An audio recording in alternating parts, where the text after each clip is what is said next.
think about the beer that defines craft, right now it's IPA. And then when you think IPA, you think about hops, and you think about hops and IPAs, it's a lot of hops. It's not just a little bit. My name is Jamie Emerson. I'm the brewmaster at Full Sail Brewing Company.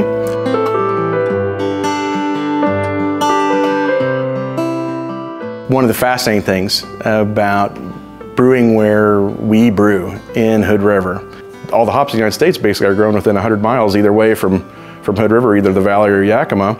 You know, there are very few breweries that fit in that parameter of where you can get everything so close. Being in the Northwest, it's a really lovely place to be and literally lovely place to brew beer.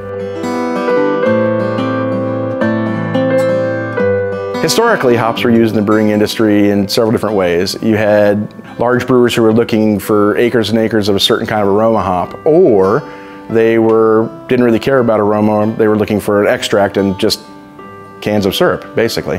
What you've seen with the rise of craft is really a shift more towards these interesting hop varieties, mainly because you have these people who are using such large amounts of hops.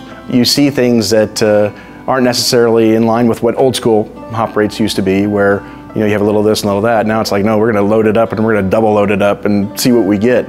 And I think it's been kind of a two-way street, because what you've had is people using a lot and then saying, I would like this. And the hop industry is saying, well, hell, we got this, check this out. And I think that's what's been really cool. It's kind of this two-way street.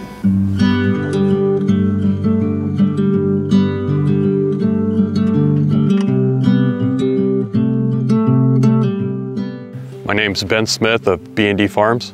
I farm here in St. Paul with my brother Dave. We started back in 1985. It's a really exciting time to be a U.S. hop farmer right now because of the demand for hops and the varieties that we are growing. They've been wanting more aroma varieties for the craft brewers, and without that, there would be no interest in developing a different type of hop.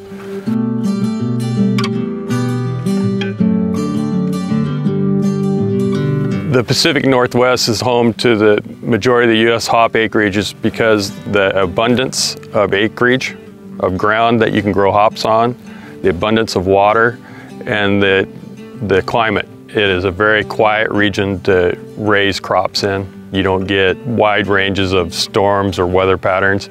It's very consistent during the growing season. The U.S. hop growers are meeting the needs of brewers by expanding their facilities, planting more acres, updating their facilities, choosing varieties that are disease resistant, that have good yields, good aroma, so that we have a consistent supply for the brewer when they need it.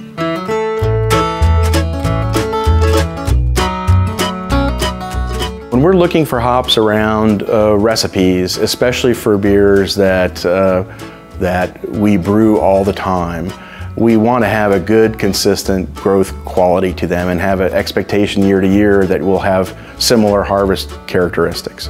When we're buying hops, we'll buy multiple varieties, 20 to 30 varieties. Cascade, Crystal, Nuggets, Northern Brewers, Centennials, Summits, Mosaic, some Amarillo, some Citra, clusters, going back old school, Willamettes. That's not all of them. The different varieties not only give you different aromatics, but they also give you different flavor as well. You know, originally, high alphas were developed for making extract for people to use for putting in the kettle as extract. And I think what ended up happening was there were some hops that were developed that actually had really good aromas that had high alpha content, where not only do you get an aggressive bitterness or can be an aggressive bitterness, but you also get an interesting aroma across the top. Where aroma hops tend to fall into lower alpha, where you'd have to use more green material to get that same kind of bitterness level because they have less alpha acid.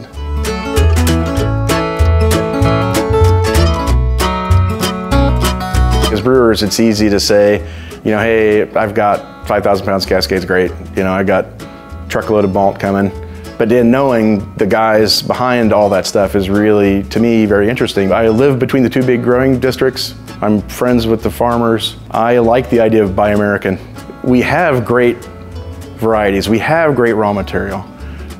It doesn't mean that Europeans' raw material is bad. It's also great. But I've got my local guys. right? That's who I would support.